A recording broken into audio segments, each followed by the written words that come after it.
अब नहीं हमको बता देना। सुमारे 40 अंश सेल्सिअस तापमान, हातामध्ये सामान घेऊन एकाच रांगेत 14 ते 16 तास उभे राहिलेले कामगार आणि एका कामगाराचा फिर नहीं आऊंगा दोस्तों हा व्हायरल होणारा व्हिडिओ। मी बोलते सुरत रेल्वे स्टेशनवर घडलेल्या या सगळ्या घटनेबद्दल, जे सांभाळण्यात प्रशासन कमी पडलं। उन्हाचा वाढता तडाखा, कामगारांकडे झालेलं दुर्लक्ष आणि महागाई यामुळे या घटना घडल्यात। सुरतमध्ये राहणाऱ्या कामगारांना गॅस मिळणं कठीण झालं। या महागाईनं त्यांचं कंबर मोडलं।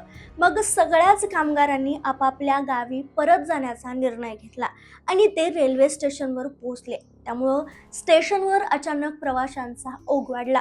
खरं तर युद्धाचा मोठा फटका भारताला बसतोय। अनेक उद्योग ठप्प झालेत आणि कामगारांना देखील काम मिळत नाहीये, त्यांच्यावर उपासमारीची वेळ आली आहे। म्हणून हजारो लोक जे गावाकडून शहरात येतात ते परत गावाकडे जाण्याचा निर्णय घेतला त्यांनी आणि रेल्वे स्थानकावर यामुळेच प्रवाशांची मोठी गर्दी झाली अशी प्राथमिक माहिती आहे। रेल्वे स्टेशनवर 7,000पेक्षा जास्त प्रवासी अर्थात कामगार जमले, पण ट्रेन मात्र 2च होत्या। परिस्थिती गंभीर झाली। लोक लाईनमध्ये थांबत नव्हते, सगळ्यांना घरी जायची गडबड होती।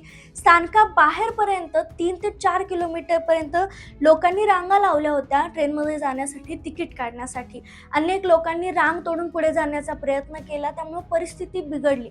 चेंगराचेंगरी होऊ नये, काही दुर्घटना घडू नये म्हणून या सगळ्यावर नियंत्रण मिळवण्यासाठी पोलीस आणि RPFच्या जवानांना सौम्य लाठीचार्ज करावा लागला। तीव्र उष्णतेचा परिणाम प्रवाशांवर झालाय आणि या सगळ्यामुळे म्हणजे जे युद्ध आहे त्यामुळे या सगळ्या गोष्टी घडतायत हे स्पष्टपणे दिसू लागलेलं आहे।